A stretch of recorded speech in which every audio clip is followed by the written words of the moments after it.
To my parents. Introduction. In 2016, I received an honorary Academy Award for my lifetime achievement in film.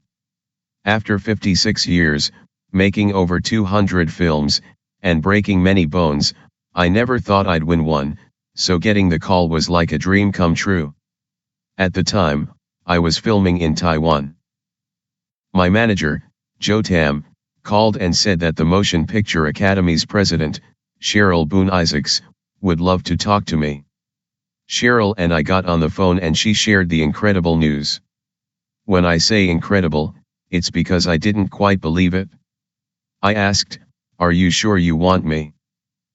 The night of the Governor's Awards was pure Hollywood magic. I sat at the awards ceremony next to my old friend and co-star Arnold Schwarzenegger. I had no idea what was going to happen, and was surprised by the three presenters who introduced me. First, Tom Hanks, whom I've never worked with but feel like I know well, called me Chantastic 3 times. Jackie Chan, the man who puts the Chan in Chantastic, because he has worked mostly in martial arts films and action comedies, two genres that have been, for some reason, shall we say, historically underrepresented at the Oscars. A fact that would change if I have any pull on the Board of Governors, he said. It is especially gratifying to be able to acknowledge Jackie's enormous creativity, his great gift for physical performance, and incredible dedication to his work with this Governor's Award tonight. Great acting comes in many different forms, but if you're an actor you always know it when you see it. Now, Jackie Chan's films have been incredibly serious, sometimes gruesomely so, as well as incredibly hilarious to the point of delighting millions of peoples around the globe. On one hand, you could say, out of China came another version of John Wayne the serious films and out of China came Buster Keaton the comedic films. How is this possible out of one man? His talents must be truly chantastic. But Jackie does something that neither of those screen legends was ever able to do. Neither of those great artists of the cinema ever put the bloopers on during the closing credits, and those outtakes never showed John Wayne or Buster Keaton fracturing his elbow or tearing his plantar fascia. That's just one of the main reasons why the Actors Branch is so pleased to be honoring Jackie the Chantastic Chan. He's right about the outtakes. Starting with The Young Master in 1980, my films have always ended with a post-credits bloopers reel. Along with clips of me messing up my lines or making other mistakes, most of them have to do with stunts gone wrong, so I look ridiculous as I crash to the ground and the crew rushes over. Then Michelle Yeoh, who is like a little sister to me, talked about our long friendship. As moviegoers around the world know, Jackie Chan has always been full of surprises, she said. He surprised me the very first time I met him 30 years ago. I had flown to Hong Kong to shoot a commercial with a superstar called Xing Lung. I hadn't heard of him, but as soon as he walked in I said, "That's Jackie Chan, that's not Xing Lung." Of course I recognized him instantly. I knew him by his distinctive loping walk, his giant smile, and by the cloud of infectious exuberance that surrounds him wherever he goes. Jackie is a generous performer. He is as generous to his co-stars as he is to his audiences. But I would say he's also highly competitive. The problem is, so am I. When we were making Super Cop, we went toe-to-toe. If I did a stunt, then Jackie would have to do an even more amazing one. And I would have to beat that. Jackie pulled me aside and said, "We have to stop. You roll off the roof of a car, I have to roll off the roof of a building. You jump on the train in a motorcycle, I have to do it in a helicopter. If this keeps up, I'm going to end up dead." But you survived, like always, Michelle continued. Many show business veterans have received Governor's Awards over the years, but tonight, Jackie Chan is the first little boy to win one. His friends and his fans know that Jackie has discovered the secret of eternal youth. He is actually the same as the day I met him. Honest, funny, kind, and, despite the years, still possesses an astonishing physical prowess. They showed a montage video of some of my scenes, and finally, Chris Tucker, my dear friend and co-star on the Rush Hour series, came on stage. "The great Jackie Chan," he said. "Working with a living legend was amazing. Every day, I couldn't wait to come on the set to see Jackie Chan. I was late most of the time, but when I got there, Jackie was waiting with his legs crossed, saying, 'Where's Chris Tucker? We are late.' But he didn't complain. He knew I was this young kid who, didn't know his lines, but he went with the flow. 'Jackie, it was just an honor to work with you and I can't wait to work with you again. You made a lot of people rich, Jackie. A lot of people rich. But honestly, working with Jackie got me global notoriety, too, from the Rush Hour movies automatically, working with a global star like Jackie Chan. So I was blessed. I thank you for that, Jackie. I love you, man, you're part of me. And congratulations.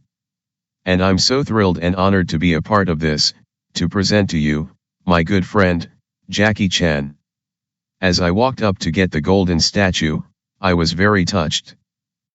Seeing Michelle and Chris, as well as old friends like Sylvester Stallone, in the audience, made me feel like a kid coming home to his family.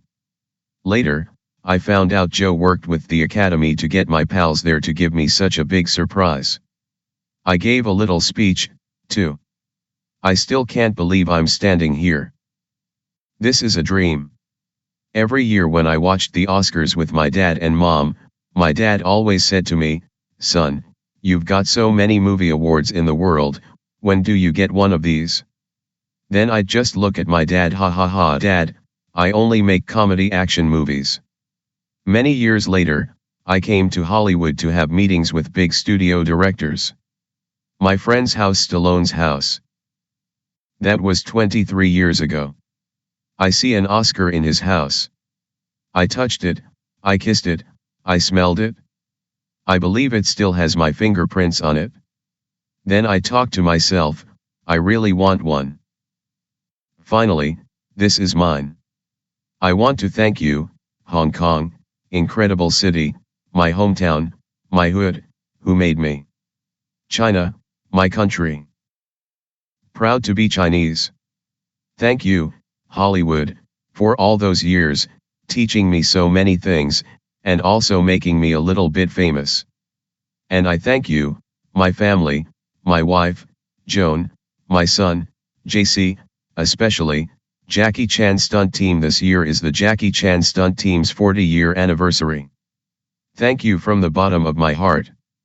My fans around the world, because of you, I have reason to continue to make movies, jumping in windows, kicking and punching, breaking my bones. We had dinner and there was a party afterwards.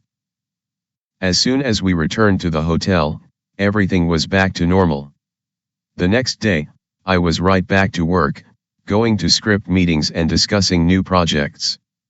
Michelle said that I'd discovered the secret of youth and that I still had a little boy's heart. I think she had a point there. The way to never grow up is to love what you do. I love movies. Making them keeps me young at heart. Most of the time, I forget how old I am. Whenever I see my son, JC, who is 35, I remember I am 64. For many, many years, I never thought winning an Oscar was remotely possible. I was famous in Asia but didn't think anyone in America would notice my work. They didn't, actually, until I was in my 40s and had made scores of films. So to get the encouragement and recognition from Hollywood while I'm still young was deeply gratifying. And I'm the first Chinese filmmaker in history to receive the award. The real honor and reward, the one I treasure the most, is getting to live out my childhood dreams in the movies for so long and so well. I intend to keep going. I've actually set myself a goal of winning another little golden statue. I don't think the Oscars have a rule where you can't win one for acting or directing if you've already won the lifetime honor, right? Well, my lifetime isn't over yet. At 64, I'm just getting started. Chapter 1. Cannonball. I was born in Hong Kong on April 7, 1954, the year of the horse. My father named me Chan Kong Sang, which means born in Hong Kong. When I was still in my mom's belly, I was already a naughty child, and liked to move around and kick. There's nothing strange about that, but the weird thing was, my mom carried me for well over the usual 9 months. I refused to come out. One day she found herself in unbearable pain, so my dad rushed her to the hospital. She lay there writhing in agony, squirming so much she ended up underneath the bed. After examining her, the doctor said the baby was too big, and this might be a difficult birth. She suggested a cesarean instead. Now, a cesarean costs several $100s and my parents didn't have that kind of money. The doctor, who had no kids of her own, had a proposal for my dad. If they gave her their baby, not only would she perform the surgery for free, she'd pay them an additional $500. That was a lot of money, and my dad actually considered her offer for a split second. At the time, it was common practice for poor people to give their babies away to be raised by the rich. Not only would the parents get some cash, but they'd guarantee a better life for their children. Fortunately, my parents decided against this option. After all, I was their first child, and maybe their only. My mom was already 40, and might not be able to have another. My dad signed the consent form for the surgery. 2 hours later, I emerged from my mother's belly, weighing in at 12 pounds.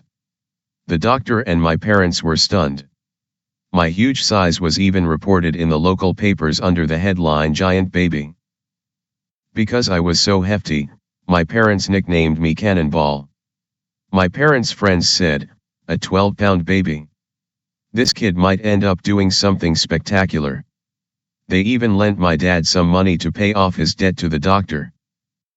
In the 1950s, my parents had fled mainland China for Hong Kong, and found work at the French consulate as a chef and a maid. They were quite lucky for refugees of that era. Even though my parents didn't have much money, we lived in the opulent Embassy District Victoria Peak, except we didn't have a magnificent house that faced the street. Our home was rundown, small, and stuck in the back. The folks at the consulate treated us well, but from the very beginning, we existed in two different worlds. Our home was very clean and very crowded. The three of us were squeezed into a few dozen square feet. My mom polished the furniture that my dad made with his own hands. There wasn't enough room for 2 beds, so we slept in bunk beds, my parents on the top and me below. I wasn't a good sleeper. I had a screaming fit every night, making such a racket that I woke up the consulate residents. They sometimes came to see if something was wrong, which embarrassed my parents. Some nights, I was so loud, neighbors a few houses away could be heard yelling, "Whose kid is that? Shut up." When this happened, my mom would bundle me up and take me to the nearby park, where she'd sing to me until I fell asleep. I was a heavy child, and it was exhausting for my mom to carry me around after working hard all day, but she did it anyway. My dad spent his days busy in the kitchen, and my mom faced piles of laundry. When I was a little older, she would bring me with her while she scrubbed and brushed, ironed, and folded. I would crawl around by her feet, almost tripping her. When she wasn't looking, I'd eat scraps of paper or bits of soap, which worried her until she found a solution. If she put me in a full tub of water, I would paddle around happily, amusing myself while she had a bit of peace. My dad said I looked more like my mom as a child. I was plump, with long hair from birth, small eyes, and a big nose. I'm a bit embarrassed to say that my mom adored me so much, she breastfed me until I was 3. She tried to wean me, but I wouldn't let her go. I probably embarrassed her while she was playing mahjong with her friends, a rare break for her, and I would run up to her, lift her blouse, and try to latch on. Starting when I was 4, my dad would wake me at dawn and drag me out of our house to exercise, and then we'd take a cold shower together. He was good with his hands and made the exercise equipment out of scrap materials. Having trained in Hung Gar martial arts, Dad was able to teach me some simple moves, and he'd watch me practice them. Neighbors would ask me what I wanted to be when I grew up, and I'd say I wanted to be a flying man. They'd say, "Flying how?" I'd point at the sky and say, "Flying very high." They'd laugh and tell me not to fly yet, that I'd hurt myself. "Wait until you're grown up." I knew it was polite to nod, so I did, but I didn't like having to wait for anything. I also wanted to be a cowboy, like in American movies.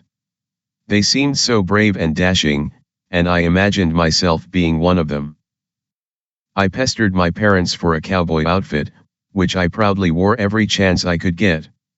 At 5, I reluctantly went to school. My parents didn't have a car, so I had to get up early each morning and walk down the hill to the classroom. Before I left, my mom would make me a sumptuous breakfast, then put a sandwich or boxed lunch in my bag. At that age, I had an enormous appetite and loved to eat. I'd start to get hungry on the way down the hill and would finish my lunch before I got to school. Mom was worried about my safety and put some coins in my bag every day so I could take the bus home rather than walk up the hill at the end of the day. Inevitably, though, I spent the money on noodles, and had no choice but to walk home. If a car passed me, I'd try to thumb a ride, and a lot of good-natured people would give me a lift. I got a ride almost every time, and no one tried to kidnap or hurt me. Of course, there were the days when my luck was bad and not a single car passed by, so I had to walk all the way home. This took a while. In order to get home faster and keep it secret from Mom that I'd spent the bus fare on food, I took a shortcut up the final slope. I say shortcut, but it was more like a death trap. I had to scale a sheer rock wall, clinging to branches and outcrops like a monkey, all the way up to our backyard. One time, my dad happened to catch me on the way up, hanging on the lip of the cliff.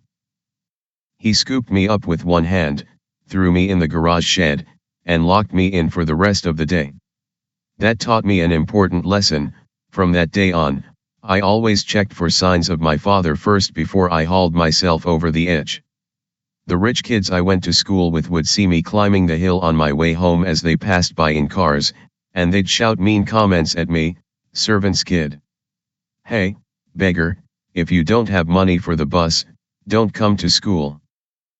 After a while, I really couldn't stand the insults anymore. One time on the playground, they said something cruel and I charged at them. We started brawling and rolling around on the ground. I used all the moves my dad taught me, but I was one against many. One of them grabbed my legs, I lost my balance and fell over. My head hit a rock, and everything went black. I lay on the ground, not moving. The kid who knocked me down was an ambassador's son. He ran home to get an adult to help, and everyone else scattered.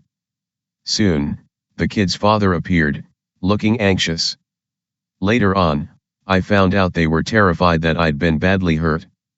After all, this was the embassy district, and one little kid seriously injuring another here could turn into an international incident. If my parents sued them, they'd really be in trouble. But I wasn't that hurt. I never passed out cold, but I was dizzy and too shaken to stand on my own. The ambassador brought me home, and I drifted off to sleep. When I woke up, I felt achy all over, with a throbbing pain on the back of my head. When I touched it, I found an enormous bump. My father came home shortly after and said, "Cannonball, the ambassador's son brought a gift for you." He was holding a gigantic box of chocolates. My dad set it down next to me, ruffled my hair which hurt like crazy and left. Chocolates. To a greedy devil like me, it was the best possible present. Even though I was in pain and my head was spinning, I still had my appetite. I ripped open the box and shoved one in my mouth. The sweet taste filled my mouth and helped me feel better about the sting of defeat. So I had another one, and another. Before I knew it, I'd finished the whole box and started to feel sick. I tried to ignore the churning in my stomach. I certainly wasn't going to throw up anything so yummy. The door opened again, and my dad came in. Seeing my chocolate-smeared mouth, he said, startled, "You finished the whole box? Don't you know you have to be careful what you eat when you're injured?" I did not know that, in fact. I was 6. I said, "Oh." Well, Dad wasn't happy I'd gorged myself, and decided I must have recovered enough from my injury for him to give me a good beating. I'll always remember that day as the first time I lost a fight. I would face defeat many more times as I grew up, but I didn't know that then. And I'll always associate the bittersweet taste of chocolate with that day. Chapter 2. The Boyfriend. To all the other Victoria Peak rich kids, many of them foreign ambassadors' children, I was just a poor Chinese. None of them would play with me. Fortunately, the French consul, my parents' boss, had a daughter about my age who was very beautiful. I'll call her Sophie.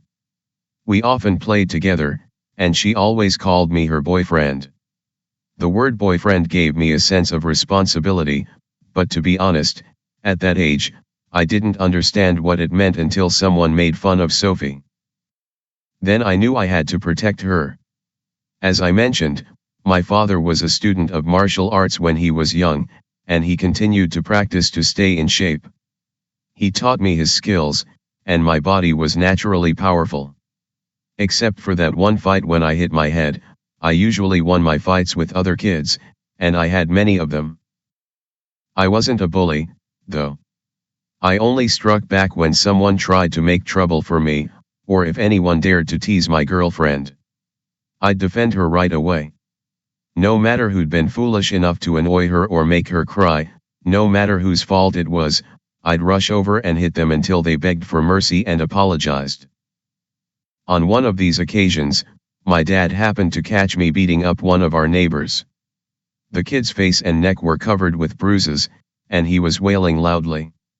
My dad dashed over, grabbed me before I could do any more damage, and helped the other child to his feet. I thought Dad had pulled me off so the other kid could get away. Watching my victim run home howling, I swelled with pride. Dad. He wasn't as pleased with me as I was. He dragged me home while I stumbled along, protesting, "But, Dad, I won. I won." As soon as we stepped inside our house, Dad took off his belt and gave me a good lashing, then tossed me in the embassy's garbage shed, where I usually ended up when I'd done something wrong. I didn't get it. I'd defended my girlfriend's honor, and I was getting punished? He said, "I didn't teach you martial arts so you could hurt other people." I pleaded, "But, Dad, they bullied Sophie first. I had to teach them a lesson." He glared at me and, without another word, closed the shed door, locked it, and walked away. I sat down by the bags of trash. Outside, I could hear my mom hurrying over and pleading with my father to let me out. They argued about it for a while, but he wouldn't budge. Then it got quiet again. I settled in for a long wait. By now, I was very familiar with this cramped space. It wasn't too bad being in there, although my stomach was already rumbling. I was starving. If only I had something to eat. I stared at the tiny glimmer of light coming in from the top of the door and thought, I might as well take a nap. I wouldn't feel the hunger pangs if I were asleep. I shut my eyes and thought, I hate Dad. I was defending my girlfriend, like a hero. He should praise me, not punish me. Despite my anger, I drifted off, waking up when I heard someone knocking gently at the door. "Who is it?" I asked. My mom's voice said, "Cannonball, look up." Through that gap at the top of the door, she pushed something through. A wrapped package landed on my lap. Before I could get the paper off, I smelled the delicious aroma of an enormous roast meat sandwich. I thought, I love mom.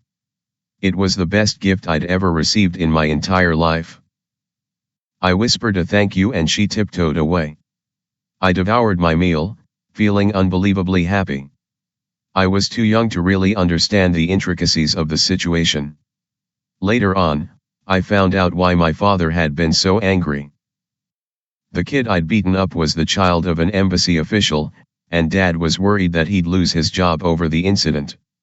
Our family was completely at the mercy of others, and we had to be careful to stay on the good side of our higher UPS.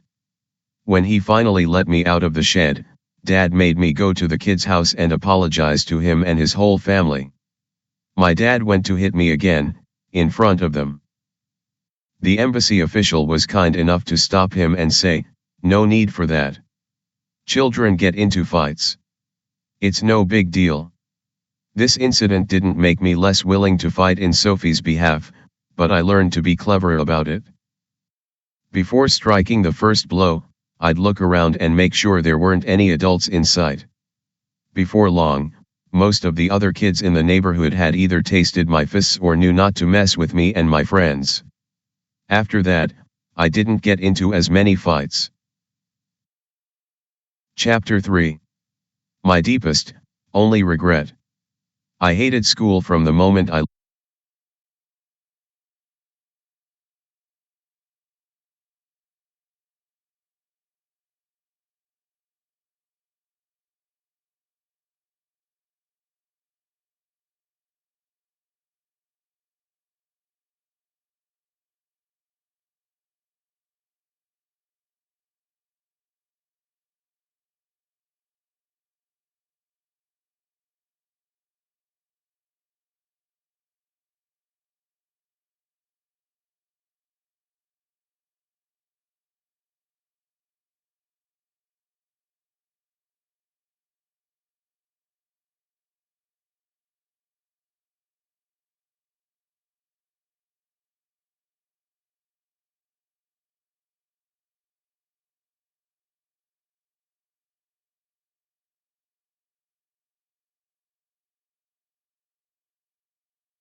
I hated school from the moment I learned I'd have to go.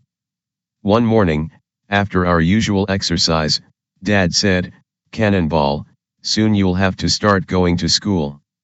Why? I knew what school was.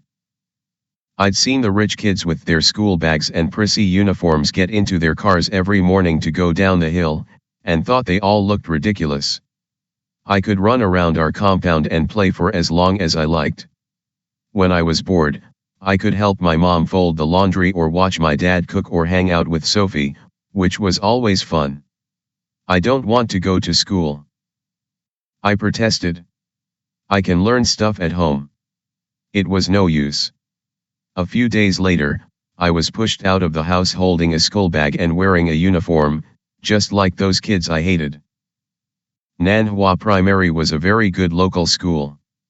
The teachers were excellent and treated the students with patience and kindness. The students came from good families. The classrooms were nice, too. Everything felt very refined. My mom and dad pulled a lot of strings to get me in there, and as they told me repeatedly, I should have considered myself lucky. At the time, though, I didn't care. As soon as I stepped through the school gate, I was miserable. Lessons were boring, nothing I cared about. I didn't understand all the words. I'd watch the teachers' mouths open and close while my mind wandered off. Honestly, I would have preferred sitting in the shed, next to the trash bags. Anything would have been better than being stuck in the little desk chair. My favorite class was gym, when we got to go outside for a bit. The only relief from the monotony of lectures was when I amused myself in class by cutting up. I'd deliberately lean too far back in my chair and fall over, making everyone laugh. I'd make faces at my classmates or use my desk as a drum, making so much noise that the teacher had to stop the lesson to yell at me. When the teachers lost their patience, they made me stand outside in the corridor. One teacher in particular made sure I knew what he thought of me. He glared at me and said, "Mr. Chan, don't think you're anything special." It didn't matter what he said or did. I was never going to suddenly love school. He sure tried to change my attitude, though. Some of his creative punishments were to make me stand in the corridor holding my chair over my head until he said I could lower it. If the teacher wasn't checking on me, I'd put it down and lean against the wall for a little nap. If I learned anything during this time, it was how to sleep standing up. This skill came in handy later in life when I'd use that technique to catnap on movie sets. All the teachers would hang a sign around my neck with my crimes written on it, like I played the fool in class, or I lost my textbook, or I didn't do my homework. Sometimes they just wrote the word useless. I couldn't always read the words on the signs, but I understood everything the teachers yelled at me, so I knew what I'd done wrong. I spent more time in the hallway outside the classroom than inside it, and became notorious in the school. With a reputation to maintain, I kept playing pranks, blowing off my homework, misplacing my books, getting into fights, and being a headache for the teachers and administrators. I shredded my school uniform climbing that rock face to get home and often lost my school bag who knows where, which led to a beating from Dad and another afternoon in the garbage shed. It's no surprise that I was kept back at the end of my first year. My parents were forced to acknowledge that their son might not be academic material. They decided to take me out of that school, which filled my heart with joy. Now I could go back to my carefree life of playing all day. My happiness was short-lived. The next year, I was enrolled at Master Yu Jimyun's China Drama Academy, where academics were barely taught. Instead of reading, writing, or math, we learned martial arts, singing, and dancing. The master said, "Great learning comes from bright morality and affection for the people." To stop here is virtuous.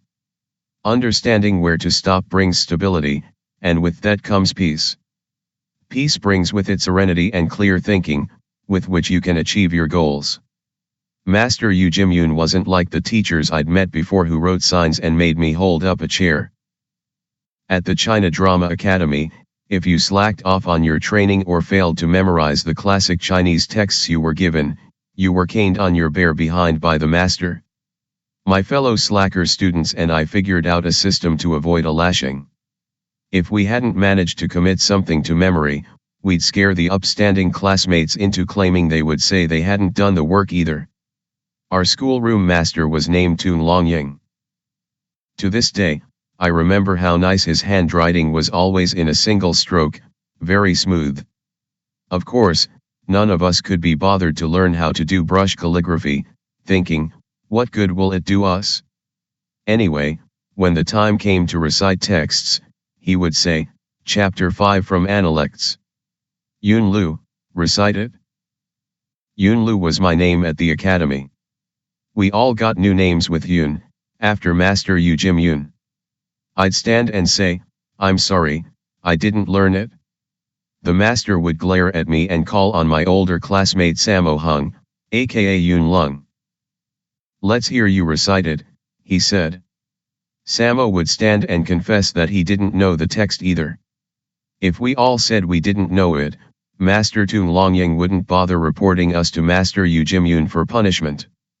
It was one thing to beat 1 or 2 kids, but he didn't have the energy to go off on a few dozen. We grew bolder and bolder.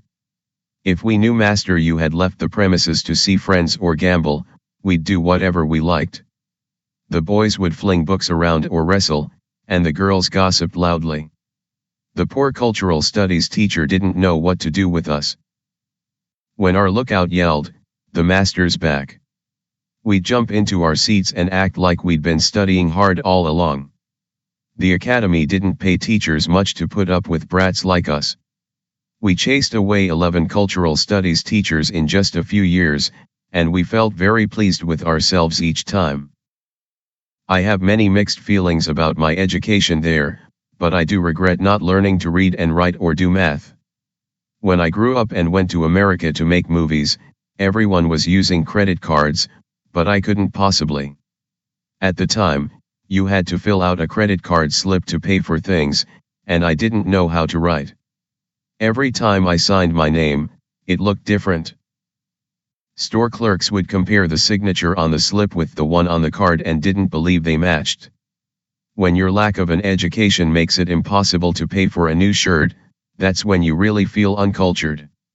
Currently, I have an unlimited black card in my wallet and could buy a jet plane with it.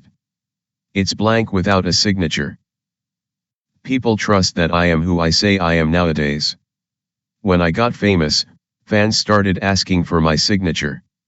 I learned how to scribble Jackie Chan well enough, but when someone asks me to address it to her name, I have to ask how to spell it. It isn't so bad in America because the alphabet has only 26 letters. But it's awkward in China. The written language is far more complex, and when people tell me their names, I can't write them. They'll explain which characters or which radicals to use, and I'll still get stuck. They have to write it out for me to copy, and if it is in cursive, I ask them to separate out each stroke so I can see it properly. It takes a lot of effort and is very embarrassing. I can manage 2 Chinese autographs in the time it takes to write 10 English ones. These occasions always leave me tense and anxious. If I walk into an event, for charity or publicity, and see a pen and paper or a calligraphy brush on the table, I get scared and pretend I have to be somewhere else. Cultured people are able to write a sentence or 2 of good wishes on a card or poster. I'd like to do the same, but I don't know how, and that fills me with shame. Whenever I have the chance to speak to young people, I always tell them to study hard. With donations from my fans as well as my own money, I've built numerous Dragon's Heart schools so children in China have a chance to get an education. Whenever I see cultured, poised, and well-brought-up kids from my schools around the world, it makes me so happy for them that they won't struggle like I do. It's gratifying for me to have helped them avoid that pain. Growing up poor but surrounded by wealth, I thought only about acquiring possessions. Studying meant nothing. As I've gotten older, I couldn't care less about material things, and learning is everything. If I have one thing I wish I'd done differently in life, one regret, it's that I wish I had applied myself at school and studied more. The director Feng Xiaogang once said to me, "Jackie, if you'd worked harder at school, you wouldn't be Jackie Chan now. You should be grateful that you didn't apply yourself." That might be true, but I really wish I possessed more knowledge. I often misuse words when I'm talking, which leads to many misunderstandings.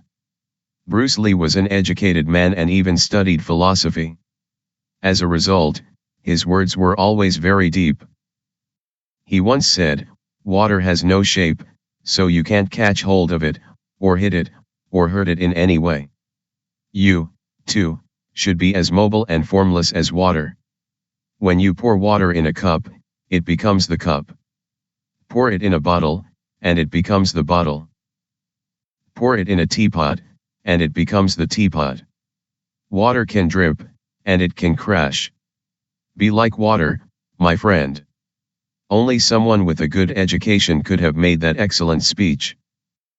I could never come up with something that meaningful.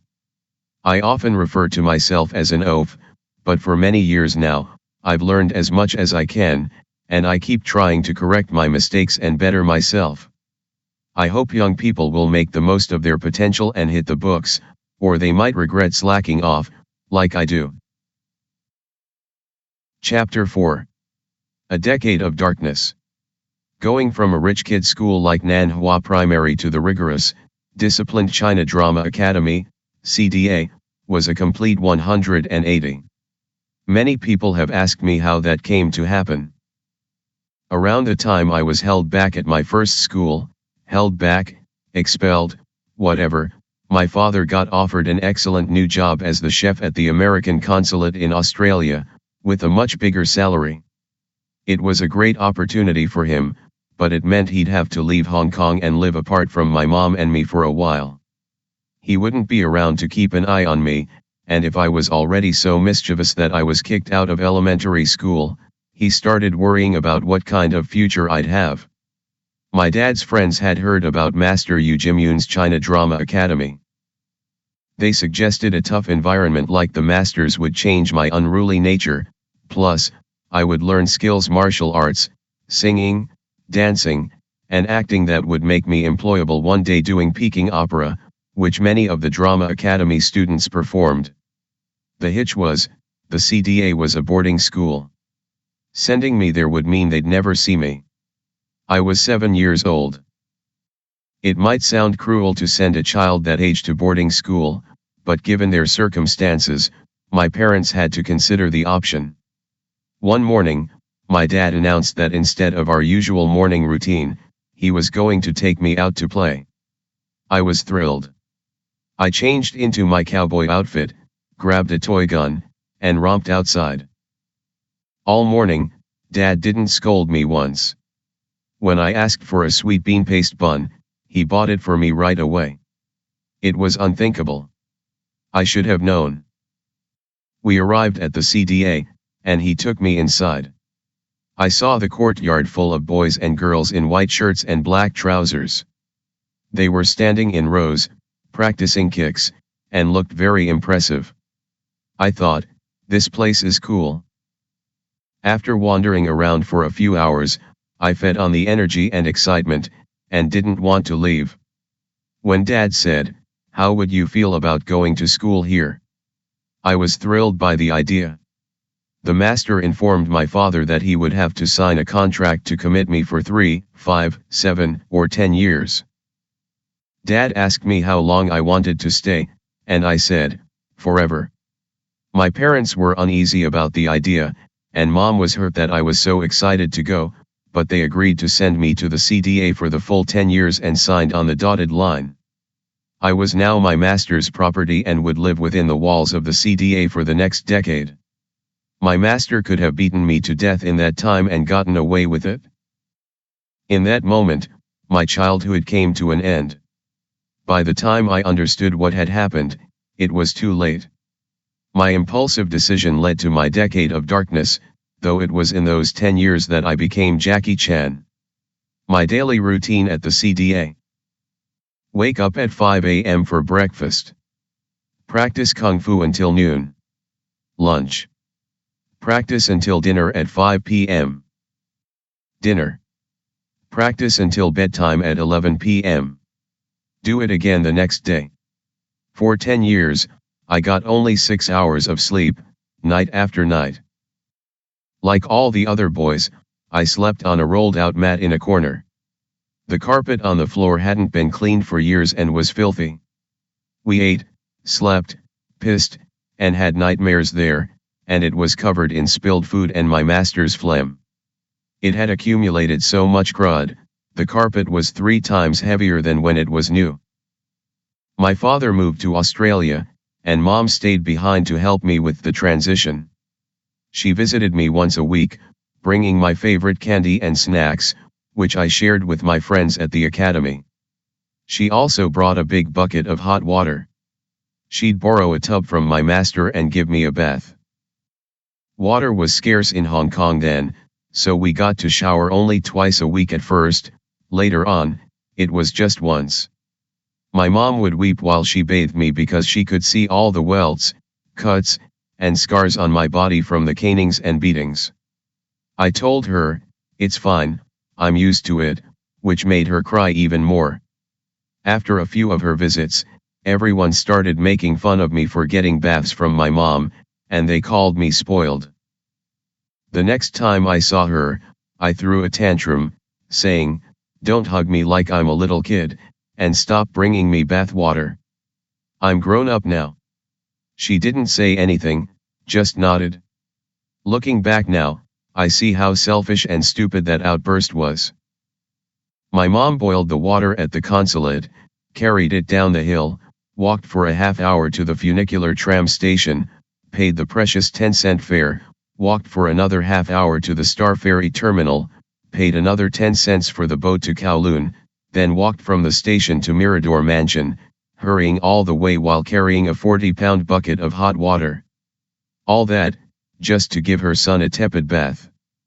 I'd been at the CDA for 2 years when my father returned to Hong Kong from Australia to pack up their things. Mom was going with him when he returned to Canberra. He and Mom came to see me at the academy, not to pick me up and take me with them, but to say goodbye. No more candy and baths from Mom. No more visits at all. Before leaving the academy that day, Dad treated my master and classmates to a gourmet meal. I was allowed to see them off at the airport. Dad gave me a cassette tape player. Mom's parting gift was a bag of fruit. As I watched them walk away to their gate, I started crying and didn't stop until their plane took off. I was really alone. They would be thousands of miles away on another continent. I was 9. After their departure, I cried beneath the covers every night for a week until I began to accept reality and distance myself emotionally from them. It wasn't easy to pull away. They sent me a new cassette tape each week, and I'd sneak off to the back staircase to listen to their voices. When I heard them say, "Our boy, we miss you so much," I'd started sobbing again. When I got a bit older, they included money in their packages. By then, I'd stopped listening to the tapes. They said the same things every week, that they missed me and hoped I was well, and the sentiment just made me sad. Whenever I saw the other kids' parents visit or watched them pack up to leave for a weekend at home, I would feel miserable. What made the separation worse was the day-to-day slog of life at the CDA, the constant training, the corporal punishments. No breaks at all, not even if you were sick. In fact, sickness wasn't allowed. In my 10 years there, I got sick only once. It sounds unbelievable now, but I was too scared to fall ill. It happened when I was 9, I believe. One day after lunch, I started vomiting and felt weak all over. Nanny Fong, our white-haired caretaker, said, "Your head is burning up. Quick, get to bed, I'll bring you some medicine." Did this mean I could skip training?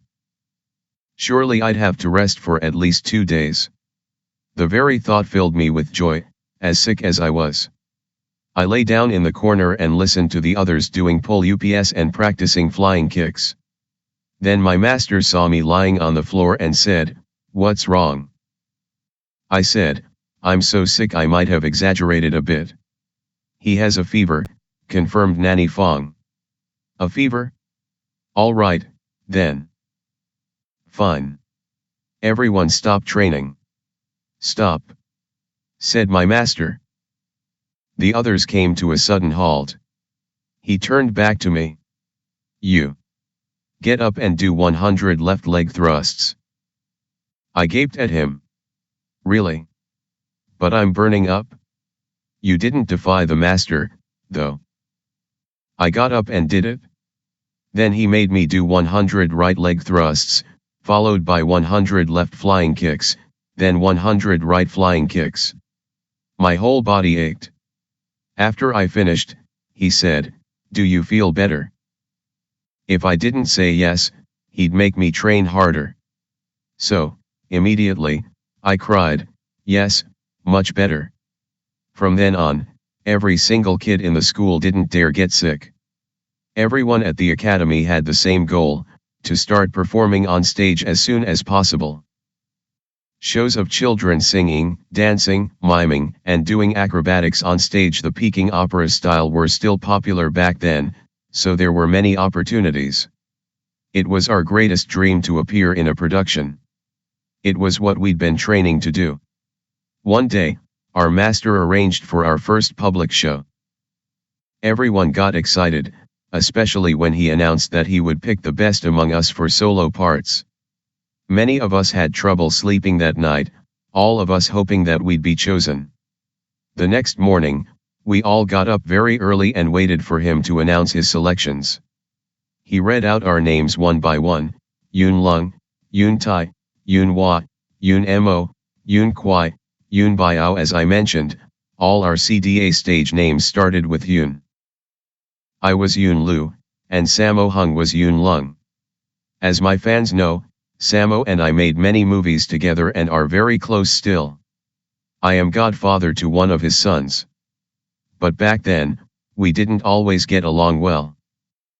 Yun Lung was older, and he bullied the younger students quite a bit, but we didn't retaliate because we were supposed to respect seniority above everything else. Even today, so many years later, I still respect him as my elder. No matter how much we fought each other, though, if we faced an outsider, the unbreakable bonds of brotherhood tightened between us. As the saying goes, fighting within these walls disappears at an outside threat. The master had read 6 names. Only one left. A rustle went through the crowd. Who would it be? He cleared his throat and made us all hush. And finally, Yun Lu. I jumped to my feet and did a forward spring to stand in front of everyone. "The 7 of you, bow to your schoolmates." We bent deeply at the waist. Our getting to perform main parts meant everyone else would be reduced to background performers, or else stuck operating the curtains, stage managing the props, putting on our makeup, and other backstage jobs. Although everyone else was jealous, the collective sense of honor exceeded everything. There was a burst of warm applause and cheers from the audience. Everyone was proud of us. The Lucky 7, as we became known, were born. What no one could have anticipated was that we would go on to make such a stir in the movie industry. Everyone on that team had his own special abilities. Yun Biao could master the most difficult acrobatic stunts, including walking on his hands as easily as on his feet. Yun Hua could do the highest backflips. Yun Tai had a huge amount of energy. Yun Biao and Yun Mo excelled in all sorts of martial arts moves. Yun Kwai was great at face painting. The oldest of us, Yun Lung, was handsome and the best boxer in the school. Although I didn't shine in any one area, I was a good all-rounder, and there was one thing I could do better than anyone else: I could run fast. That's because I had to run away from Yun Lung all the time. We were assigned roles that played to our strengths, so Yun Lung was always the emperor or general, while Yun Biao's scrawny physique made him perfect for comedic parts. When we did the classic journey to the west, Yun Lung was the monkey god, Yun Biao played Sandy, and I was Pigsy. As part of the Lucky Seven, I became known as the little foreigner because I'd grown up at the French consulate on a diet of milk and bread. I was stronger and better nourished than the others. I also had the nickname Two Portions because that's how much I ate. Before Yun Biao joined the academy, I was the youngest kid in the school and everyone picked on me. Then he showed up and he became the target.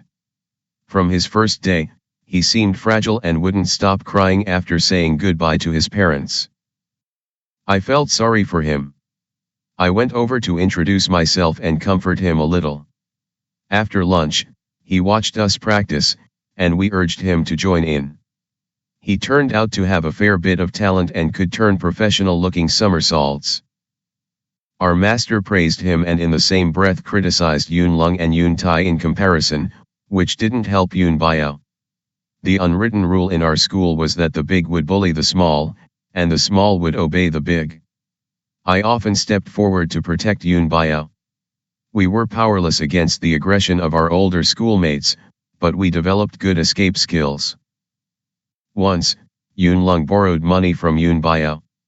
Then we were on a bus, and Yun Biao didn't have money for the fare, so he asked for the money back. Yun Lung refused.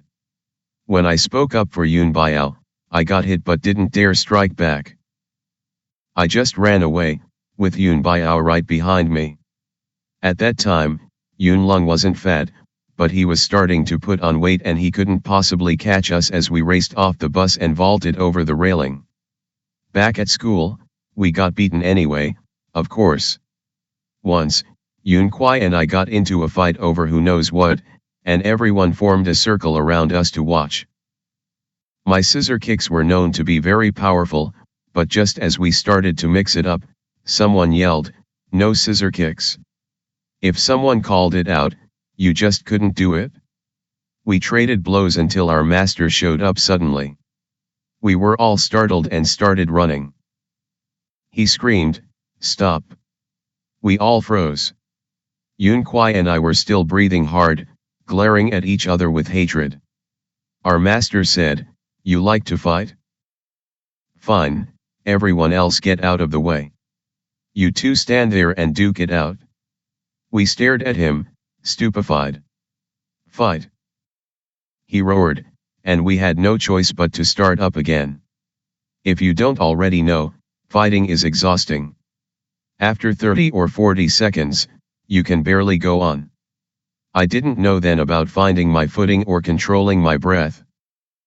All I could do was jab until my fist hit flesh. In a minute, we were both on the floor, completely out of energy. "Not fighting anymore?" asked our master. "We can't go on." "You can't? Very good. Kneel, facing each other, and slap each other." We had no choice but to do as he said, slapping once with the left hand, then the right, until our arms were out of strength.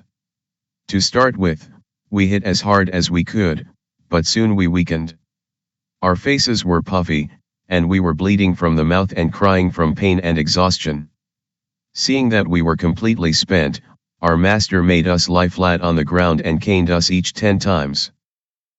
Those 10 blows resounded through the room. We almost fainted.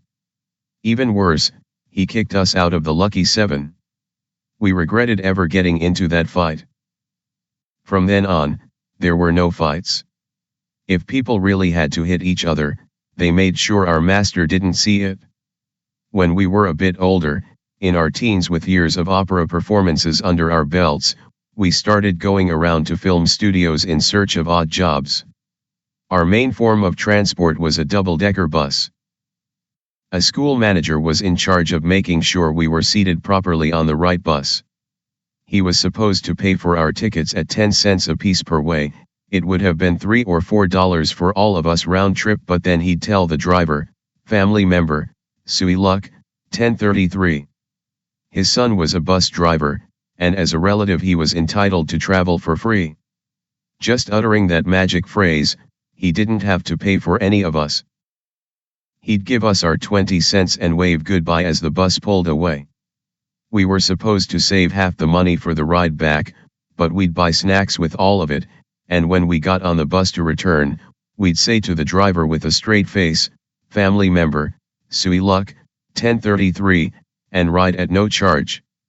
One day, there were too many of us pulling this trick and the conductor got suspicious. He started swearing at us, "I don't believe Sui Luck has more than 10 goddamn children." He insisted on our buying tickets. There was a bit of a tussle, and his bag of change and tickets tipped over. I remember we were going down Prince Edward Road at the time, and the conductor shouted to the driver not to stop but to go straight to the police station so he could have us all charged. We yanked the door open and jumped out, several of us hitting the ground in a roll and then popping upright, completely unhurt, standing arms akimbo and chests out. I guess that was our first off-stage stunt performance. One time, Samo broke his leg while training, then fainted from the pain. He had to go to the hospital and recovered there for a long time. Before the accident, he was in great shape, but his grandpa brought noodles in thick gravy to the hospital every day, and he swelled up like a balloon. His leg got better, but he never lost the extra weight. He was so round, our master stopped letting him perform. Dejected, Samo packed his bags and left the academy. Before leaving, he gave the rest of us a warning: the time of opera is almost over. The future is in movies. When I get famous, you can all come and find me there. Hey, no arguments from us. We were trying to get movie work. When we did, we got paid $65 per day on set. Our master kept $60, leaving us with $5 as pocket money. It didn't seem fair, but no one questioned it until after Yoon Lung left the school. Then the next oldest student, Yoon Tai, said to the rest of us, "We ought to keep more money. $5 is too little. Our master is keeping too much." This struck a chord, and after some heated discussion, we decided to go and speak to him together, with Yoon Tai taking the lead. After years under the master's tyranny, we approached him with our hearts in our throats, but to our surprise and relief, our master didn't blow his top. He slowly turned his back and said, "You're all grown up now. You're ready to fly." When we heard these words, we all cried with joy. When our share rose to $35, we thought it was a great victory. He's right, I thought. I am grown up now. I was making $35 for a full day's work when I could get it if I could get it, and I thought I was doing great. Boy, did I have a lot to learn. Chapter 5. First Love. 15 is the